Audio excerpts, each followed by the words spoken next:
தனுஷ்கோடியிலிருந்து மீன்பிடிப்பதற்காக சென்ற நாட்டு படகு கடல் சீற்றம் மற்றும் சூறாவளி காரணமாக நடுக்கடலில் தலைக்குப்புற கவிழ்ந்த நிலையில் அதன் மீது அமர்ந்தவாறு 4 மீனவர்கள் உயிருக்கு போராடியுள்ளனர். அவர்களை கண்ட இலங்கை கடற்படையினர் பத்திரமாக மீட்டு முதலுதவி அளித்து பின்னர் தலைமன்னார் போலீசில் ஒப்படைத்தனர். கவிழ்ந்த படகை மீட்கும் முயற்சியும் நடைபெற்று வருகிறது.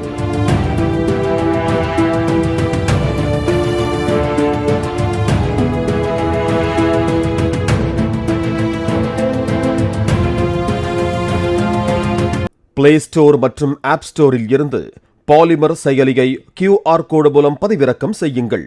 செய்திகளை உடனுக்குடன் பெறுங்கள்.